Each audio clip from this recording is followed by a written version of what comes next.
মানুহ কোভিডত মৰিছে কিন্তু চৰকাৰে মানি লোৱা নাই যে তেওঁলোক কোভিডত মৰিছে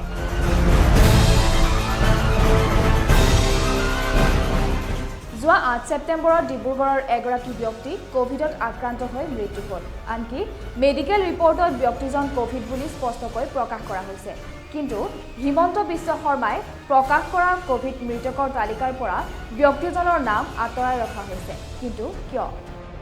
অধিক আক্ৰান্ত আৰু কম মৃত্যুৰ সংখ্যা দেখুৱাই শ্ৰেষ্ঠ স্বাস্থ্যমন্ত্ৰী হোৱাৰ চেষ্টা চলাইছে নেকি হিমন্ত বিশ্ব শৰ্মাই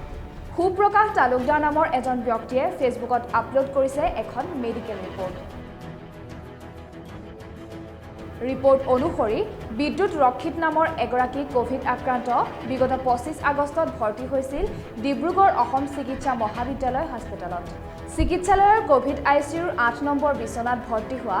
আক্ৰান্তজনৰ মৃত্যু হয় 8 সেপ্টেম্বৰৰ পুৱা 8:45 এই মেডিকেল ৰিপৰ্ট অনুসৰি এইটো স্পষ্ট হয় যে বিদ্যুৎ ৰক্ষিত আক্ৰান্ত আছিল কোভিডত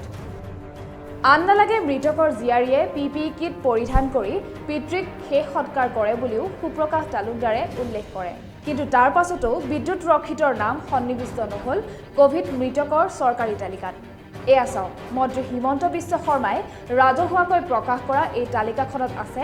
8 সেপ্টেম্বৰত কোভিড আক্ৰান্ত হৈ মৃত্যু হোৱা মৃতকসকলৰ নাম 8 সেপ্টেম্বৰৰ নিশা 9:35 মুঠ 378 জন ব্যক্তি কৰোনাত আক্ৰান্ত হৈ মৃত্যু হোৱা বুলি ইয়াত কোৱা হৈছে কিন্তু 8 সেপ্টেম্বৰত মৃত্যু হোৱা কোভিড আক্ৰান্তৰ এই তালিকাখনত উল্লেখ নাই বিদ্যুৎ ৰক্ষিত নামৰ কোনো মৃতকৰ নাম এতিয়া প্ৰশ্ন হয় মেডিকেল ৰিপৰ্ট অনুসৰি কোভিডত আক্ৰান্ত হৈ এজন ব্যক্তি মৃত্যু হোৱাৰ পাছতো কিয় হিমন্ত বিশ্ব শৰ্মাৰ তালিকাত অন্তৰ্ভুক্ত নহয় মৃতকজনৰ নাম সুপ্ৰকাশ তালুকদাৰে ফেচবুকত মামণি দত্ত নামৰ আন এগৰাকী কোভিড মৃতকৰ কথা উল্লেখ কৰিছে একেখন চিকিৎসালয়ত যোৱা 5 আগষ্টত মৃত্যুবৰণ কৰে মামণি দত্তই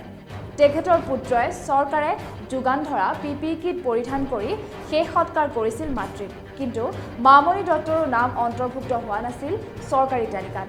স্বাস্থ্য বিভাগৰ এই কৰ্মকাণ্ডৰ বাবে এতিয়া ৰহস্যৰ সৃষ্টি হৈছে হিমন্ত বিশ্ব শৰ্মাই কোৱাতকৈ বহু বেছি কোভিড আক্ৰান্তৰ মৃত্যু হৈছে নেকি অসমত